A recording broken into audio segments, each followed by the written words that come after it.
తెలంగాణలోని విద్యా సంస్థలన్నీ అంటే స్కూల్స్ కాలేజీలన్నీ ఈ నెల 23న మూతపడబోతున్నాయి. బంద్ పిలుపునిచ్చింది వామపక్ష పార్టీలకు సంబంధించినటువంటి విద్యార్థి సంఘాలు. దీనికి సంబంధించినటువంటి ఒక బంద్కి సంబంధించినటువంటి ఒక పోస్టర్ను కూడా హిమాయత్ నగర్లో ఉన్నటువంటి ఏఎస్ఎఫ్ కార్యాలయం వద్ద పోస్టర్ను రిలీజ్ చేసినటువంటి పరిస్థితి కూడా కనిపిస్తుంది. సో ఈ నేపథ్యంలో ఖచ్చితంగా ప్రైవేట్ కాలేజీలు స్కూల్స్ ఏవైతే ఉంటాయో ఖచ్చితంగా ఒక ఫీజుల విషయంలో అయితే దోపిడీకి గురి చేస్తున్నాయి. ఖచ్చితంగా ఈ విషయంలో ప్రభుత్వం అయితే నిర్లక్ష్య ధోరణి వ్యవహరిస్తోంది. ఖచ్చితంగా ఫీజుల నియంత్రణ చట్టాన్ని ఒకటి తీసుకొచ్చి ఖచ్చితంగా అమలు చేసి నిజంగా మధ్యతరగతి వాళ్ళకి పేదవాళ్ళకి ఖచ్చితంగా ఉన్నత విద్యను అందించే విధంగా ప్రభుత్వం కృషి చేయాలంటూ కూడా వామపక్ష సంఘాలు ఏఎస్ఎఫ్ ఇటువంటి సంఘాలన్నీ కూడా వామపక్ష విద్యార్థి సంఘాలు ఏఎస్ఎఫ్ సంఘాలకు కూడా ఇప్పుడు డిమాండ్ చేసినటువంటి పరిస్థితి. మరొక వైపు అంటే ప్రైవేటు విద్యా సంస్థల యొక్క దోపిడీ ఒకటే కాదు, అలాగే తెలంగాణ విద్యా వ్యవస్థలో కూడా లోతుగా పాతుకుపోయినటువంటి చాలా లోపాలు అయితే ఉన్నాయి. సో ఈ లోపాలన్నీ కూడా ప్రభుత్వం యొక్క దృష్టికి తీసుకువెళ్ళేలాగా తమ యొక్క నినాదాన్ని ఆ రోజు ప్రస్ఫుటించేలాగా ఈ నెల 23న బంద్ చేపట్టబోతున్నాయి వామపక్ష విద్యార్థి సంఘాలు. తెలంగాణ రాష్ట్రంలో ప్రభుత్వ పాఠశాలలు జూనియర్ కళాశాలలో నెలకొన్నటువంటి తీవ్రమైన సమస్యలను పరిష్కరించాలని, అదే సమయంలో ప్రైవేట్ విద్యా సంస్థల ఫీజుల దోపిడీని అరికట్టాలని డిమాండ్ చేస్తూ వామపక్ష విద్యార్థి సంఘాలు ఉద్యమానికి సిద్ధమయ్యాయి. ఈ నెల 23న రాష్ట్ర వ్యాప్తంగా పాఠశాలలు జూనియర్ కళాశాలల బంద్కు వామపక్ష విద్యార్థి సంఘాల నాయకులు పిలుపునిచ్చారు. మంగళవారం హిమాయత్ నగర్లోని ఏఐఎస్ఎఫ్ కార్యాలయంలో బంద్ పోస్టర్ను ఆవిష్కరించి తమ ఆందోళనను తెలియజేశారు. తెలంగాణ విద్యా వ్యవస్థలో పాతుకుపోయినటువంటి లోపాలను, ప్రభుత్వ నిర్లక్ష్యాన్ని ఈ బంద్ ద్వారా హైలైట్ చేయాలని వారు లక్ష్యంగా పెట్టుకున్నట్లుగా తెలుస్తోంది. విద్యార్థి సంఘాలు తెలంగాణ ప్రభుత్వానికి సమగ్రమైన డిమాండ్లను అయితే ఇప్పటికే సమర్పించాయి. ఇవి రాష్ట్ర విద్యా వ్యవస్థలో సమూల మార్పులను ఆశిస్తున్నాయి.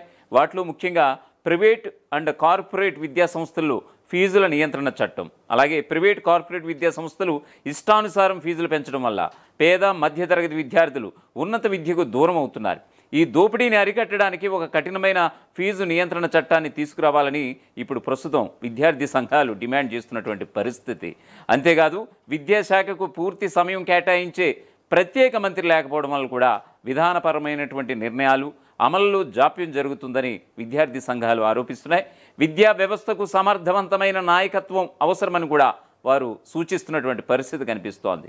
రాష్ట్రంలోని ప్రభుత్వ పాఠశాలలు కళాశాలల్లో వేలాది సంఖ్యలో టీచర్, ఎంఈఓ, డిఈఓ పోస్టులు ఖాళీగా ఉన్నాయి. దీనివల్ల బోధన నాణ్యత దెబ్బతింటుందని, విద్యార్థులు నష్టపోతున్నారని వారు వివరిస్తున్నారు. ఈ ఖాళీలను తక్షణమే భర్తీ చేయాలని డిమాండ్ చేస్తున్నారు. పాఠశాలల్లో అమలవుతున్నటువంటి మధ్యాహ్న భోజన పథకాన్ని కూడా ఇంటర్మీడియట్ కళాశాలలకు కూడా విస్తరించాలని కూడా వారు డిమాండ్ చేస్తున్నటువంటి పరిస్థితి. ఇది పేద విద్యార్థుల పౌష్టికాహార అవసరాలను తీర్చి వారి హాజరును పెంచుతుందని కూడా వామపక్ష విద్యార్థి సంఘాలు అయితే అభిప్రాయపడుతున్నాయి. వీటితో పాటు ఏళ్లుగా పెండింగ్లో ఉన్నటువంటి విద్యార్థుల స్కాలర్షిప్స్ను వెంటనే విడుదల చేయాలని డిమాండ్ కూడా చేస్తున్నాయి. స్కాలర్షిప్స్ లేకపోవడం వల్ల అనేక మంది పేద విద్యార్థులు తమ చదువును మధ్యలోనే ఆపేయాల్సిన పరిస్థితి ఏర్పడుతుందని కూడా ఆవేదన వ్యక్తం చేస్తున్నాయి. అనేక ప్రభుత్వ పాఠశాలలు కళాశాలల్లో సరైనటువంటి తరగతి గదులు, ప్రయోగశాలలు, గ్రంథాలయాలు, మరుగుదొడ్లు, త్రాగునీరు వంటి కనీస మౌలిక సదుపాయాలు లేవు. వీటిని కల్పించడానికి తగిన నిధులు కేటాయించాలని విద్యార్థి సంఘాలు అయితే డిమాండ్ చేస్తున్నాయి. బెస్ట్ అవైలబుల్ స్కీమ్ కింద అందాల్సినటువంటి బకాయిలను ప్రభుత్వం వెంటనే విడుదల చేయాలని కూడా వారు డిమాండ్ చేస్తున్నారు. విద్యార్థుల రాకపోకల భారాన్ని తగ్గించడానికి ఆర్టీసీ బస్సుల్లో ఉచిత బస్ పాసులను కూడా తిరిగి ప్రవేశపెట్టాలని కూడా డిమాండ్ చేస్తున్నాయి ఈ వామపక్ష విద్యార్థి సంఘాలు. ఎన్ఈపి 2020ని తెలంగాణలో అమలు చేయకుండా అసెంబ్లీలో తీర్మానం చేయాలని విద్యార్థి సంఘాలు కోరుతున్నాయి. ఇది రాష్ట్ర విద్యా వ్యవస్థకు అనుగుణంగా లేదని కూడా వారు భావిస్తున్నారట. ఈ బంద్ పిలుపు తెలంగాణ విద్యా వ్యవస్థలోని లోపాలను ప్రభుత్వ దృష్టికి తీసుకురావడమే కాకుండా విద్యారంగంలో సామాజిక న్యాయం, సమానత్వం కోసం విద్యార్థులు చేస్తున్నటువంటి పోరాటాన్ని మరోసారి బలోపేతం చేయబోతున్నట్లుగా తెలుస్తోంది. అసలైన తొలి వెలుగు. ఫాలో వాట్సాప్ @తొలి వెలుగు official.